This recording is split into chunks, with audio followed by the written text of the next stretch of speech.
Nesse vídeo vamos voltar no tempo e ver os piores controles de videogames da história, então já se prepara para relembrar o caos que foi jogar com esses controles. O controle do Atari Jaguar parece uma mistura de controle de videogame com um telefone fixo dos anos 80.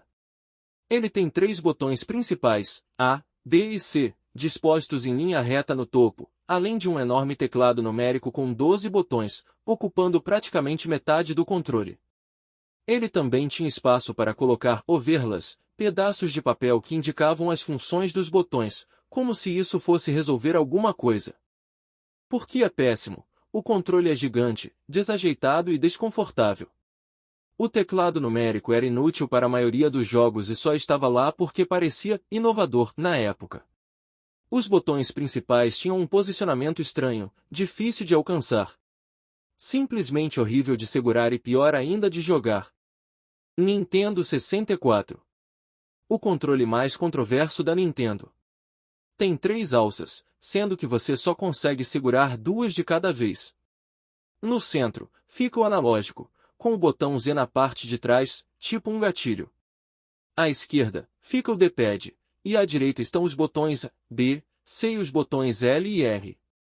Por que é péssimo? O design é tão esquisito que alguns jogadores nunca souberam como era o jeito certo de segurar.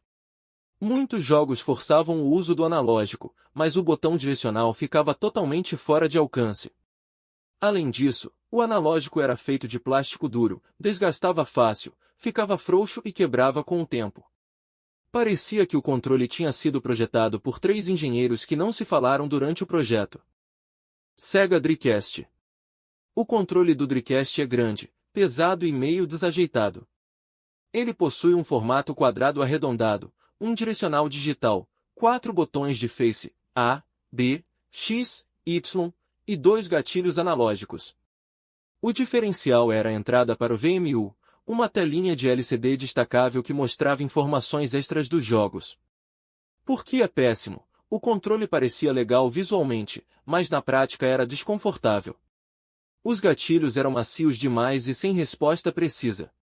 O direcional digital era duro e impreciso, e a posição dos botões cansava os dedos rapidamente. E para piorar, o fio saía da parte da frente do controle, indo para baixo, o que era simplesmente inexplicável.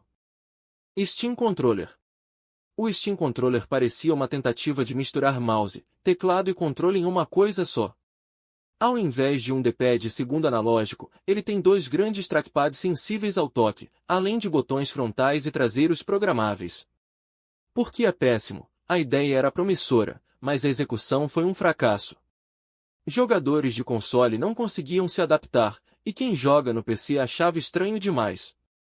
Os trackpads eram imprecisos e pouco naturais para muitos tipos de jogos, principalmente jogos de plataforma, luta e ação. A curva de aprendizado era enorme, e no fim, mais parecia um experimento do que um controle funcional. Intellivision.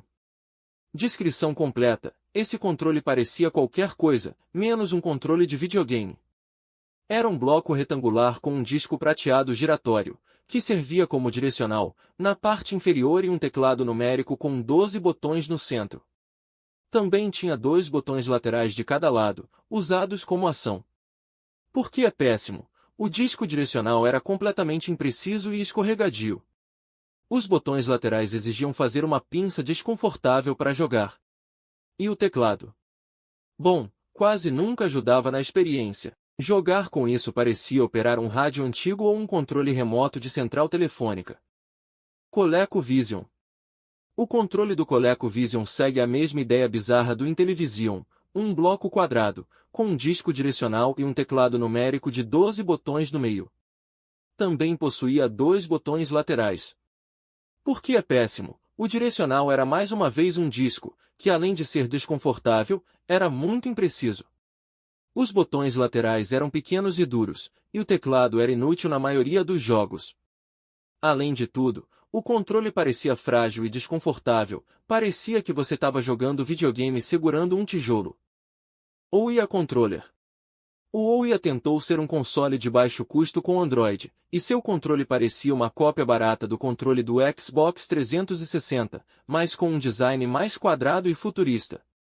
possuía 2 analógicos, D-pad, 4 botões frontais e gatilhos.